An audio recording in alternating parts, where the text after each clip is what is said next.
انہی حالات ویسے ہی حالات وہاں پہ سڑکوں پہ لوگ وہ کھڑے ہو گئے. یہاں پاکستان عوام فوج کے پیچھے کھڑی ہوگی اور آپ نے رسپانس جنریٹ کر دیا, وہ ڈیزائن غلط ہو گئے.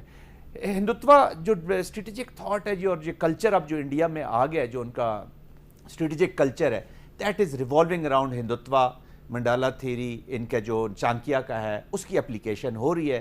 سنگھ پریوار از ان دا لیڈ. تو یہ جو سیکولرائزیشن تو کبھی بھی سیکولرائز تھا نہیں, وہ فرق صرف کانگریس پہ اور ان میں یہی تھا کہ ایک سکے کا ذرا بڑا بدبودار رخ ہے, وہاں پہ you can't read the value. یہ جدھر سنگھ پریوار بیٹھا ہوا اور جدھر کانگریس بیٹھی ہے وہاں ذرا سکے کو پڑھ لیتے ہیں. بٹ اپلیکیشن مسلمان کے خلاف شروع سے رہی تھی. ایک وائبل پاکستان اور وائبل لا الہ الا اللہ محمد رسول اللہ انڈیا کی موت ہے. وہ کہیں بھی, چاہے وہ انڈیا کے اندر بیٹھا ہوا ہے یا باہر بیٹھا ہوا ہے, تو اس کو انڈرمائن کرے گا. اسی طرح دونوں زائنزم کا گٹھ جوڑ ہے, انہوں نے ملنا ہے, انہوں نے بارڈرز اپنے ساتھ ملانے ہیں, تو وہی اپلیکیشن ہو رہی ہے, اسی کے خلاف ہم نے تیاری کرنی ہے, اسی مائنڈ سیٹ کو لڑنے کی تیاری. ڈاکٹر ملیحہ لودھی صاحبہ, یہ جو آپ کا آرٹیکل ہے آج, اس میں بھی آپ نے یہی لکھا ہے کہ ایران اور امریکہ کی جو ٹینشن ہے اس سے غزہ پہلے بھی اگنور ہوا اور آئندہ بھی اگنور ہوگا, اور تقریباً 73,000 پیلسٹینینز جو ہیں ان کو وہاں پہ شہید کیا جا چکا ہے. 21,000 بچوں سمیت 73,000 فلسطینی اور 200 صحافی جو ہیں وہ وہاں پہ شہید ہوئے ہیں. 80% غزہ تباہ ہو چکا ہے. اور آپ نے لکھا ہے ٹرمپ نے ایک طرف سے ایران کے ساتھ جنگ بندی ختم کرنے کا اعلان کیا تو دوسری طرف کہا بات چیت جاری رہے گی. اس کے باوجود امریکہ اور ایران کے درمیان طے پانے والا مفاہمتی معاہدہ غیر یقینی صورتحال کا شکار ہے. امریکہ نے اسرائیل کی طرف سے غزہ میں تباہی پھیلانے پر آنکھیں بند کر رکھی ہیں. امریکہ حماس کو غیر مسلح کرنے کا مطالبہ کر رہا ہے, لیکن غزہ پر تقریباً روزانہ اسرائیلی حملوں کے بارے میں خاموش ہے. یہ صورتحال غزہ امن منصوبے پر پیش رفت کے امکانات کو کمزور کر رہی ہے. تو آپ کو کیا لگ رہا ہے کہ اگر ایران اور امریکہ کے درمیان یہ ٹینشن جو ہے یہ چلتی رہتی ہے تو غزہ کے علاوہ اور کون کون سے اہم ایشوز جو ہیں وہ اگنور ہوں گے؟ حامد اگر آپ اجازت دیں تو میں ایک اور پہلو بھی ہائی لائٹ کرنا چاہتی ہوں بھارت کے حوالے سے. جی. اور یہ ہے کہ اب جو انڈیکیشنز اور رپورٹس آ رہی ہیں, کریڈیبل رپورٹس, وہ یہ ہیں, اور وہ پاکستان کے لیے ایک ایمرجنگ اسٹریٹجک تھریٹ ہے.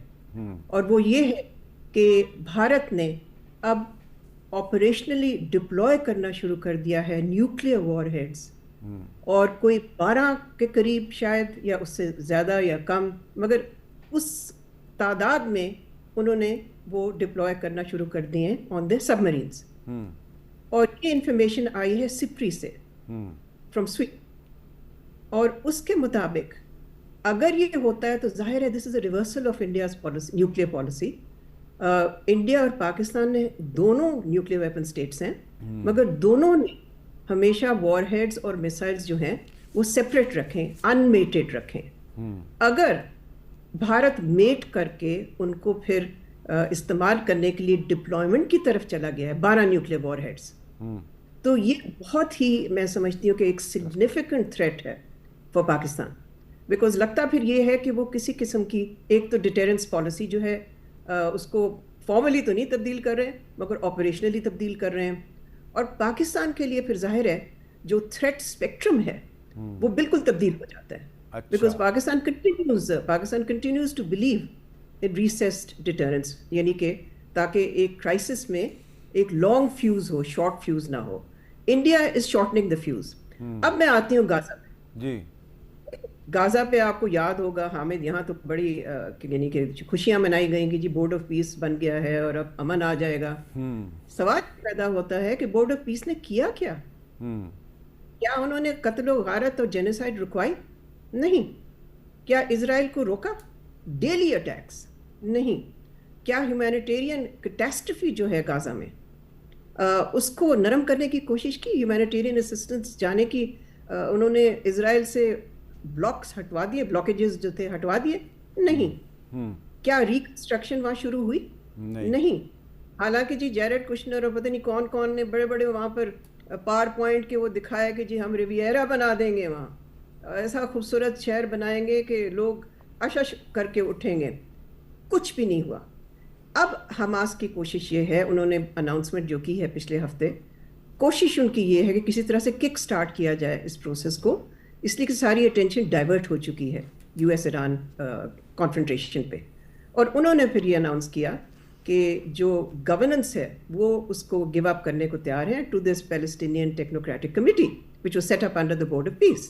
اور آپ کو پتہ ہے کہ Hamas obviously has been running Gaza for decades now. جی لیکن جب غازہ کہہ رہے جب حماس نے یہ کیا تو اس کو اسرائیل نے تو ڈسمس کر دیا, بورڈ آف پیس نے بھی اس کو کوئی خاص لفٹ نہیں کرائی, حالانکہ اسرائیل اسٹینڈز ان دا وے اس لیے کہ وہ جو ٹیکنوکریٹک پیلسٹینین کمیٹی ہے اس کو انہوں نے اجازت ہی دی, اسرائیل نے اجازت ہی نہیں دی کہ وہ غازہ انٹر بھی کر سکے, وہ کائرو میں سٹک ہیں. جی تو دیکھیں پھر آپ کا سوال حامد, آپ کا سوال یہ کہ اگر یہ جو کشیدگی ہے between U S and Iran یہ لمبی کھینچی جاتی ہے, it's a long drawn out confrontation, تو ظاہر ہے then the people of Palestine وہ اور سفرنگ میں جائیں گے. دا ٹریجڈی آف پیلسٹائن جو ہے وہ اور ہمارے لیے ہارٹ بریکنگ ہوگی, بیکاز دیکھیں جہاں تک گلف اسٹیٹس یا عرب کنٹریز کا تعلق ہے انہوں نے بھی اپنی نگاہ ہٹا لی ہے وہاں سے. سو افسوسناک بات یہ ہے کہ ورلڈ اٹینشن اب جو ہے وہ غازہ پہ نہیں ہے. جی